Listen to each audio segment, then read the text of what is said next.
आज मी खूप खुश आहे. त्याचं कारण मी तुम्हाला व्हिडिओमध्ये पुढे सांगतेच, पण त्या अगोदर इथं संध्याकाळी सगळी भांडी वगैरे आवरून घेतली, सिंक वगैरे पण धुवून घेतला आणि रात्री जेवणात मस्तपैकी पाणीपुरीचा बेत होता. मी ज्या गोष्टीसाठी खुश आहे तर त्या गोष्टीसाठी प्रत्येकच मुलगी खुश असेल, तर तुम्ही पण याशी सहमत असाल तर मला नक्की व्हिडिओमध्ये कमेंट करा. आणि त्यानंतर 8 वाजले आहेत आणि 10 वाजता आमची बस आहे, तरी आम्ही दोघींचं काहीही आवरलेलं नाही अजून. पॅकिंग वगैरे झाली आहे, पण आम्ही दोघींनी काहीही आवरलं नाही अजून. म्हणून मग पटकन पाणीपुरी वगैरे खाऊन घेतली.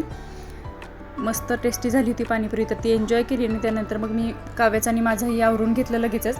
आणि 10 वाजता बस होती, तर आम्ही 9:30 वाजता घरून गेलो होतो. आहो आले होते आम्हाला सोडायला आणि मग बसमध्ये आम्ही बसलो आणि आमचा प्रवास एन्जॉय केला. आणि त्यानंतर काव्या तर खूप जास्त एन्जॉय करत होती.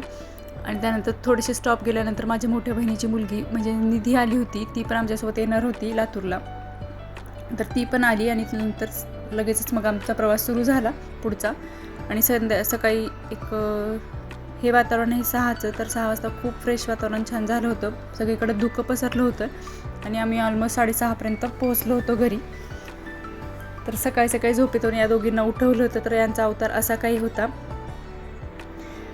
तर मी आज चालले आहे माझ्या माहेरी, त्यामुळेच मी एवढी जास्त खुश आहे. आणि तुम्ही पण नक्कीच असत असाल या गोष्टीसाठी खुश, तर नक्कीच मला कमेंट करून नक्की सांगा की तुम्ही पण याशी सहमत आहात का. तर त्यानंतर माझा भाऊ वगैरे आम्हाला घ्यायला आला होता. तर आता इथून पुढं तुम्हाला 4 ते 5 दिवस मला माझ्या माहेरचेच व्हिडिओ बघायला मिळतील. जर हा व्हिडिओ आवडला असेल तर लाईक शेअर सबस्क्राईब करायला विसरू नका. तोपर्यंत बाय.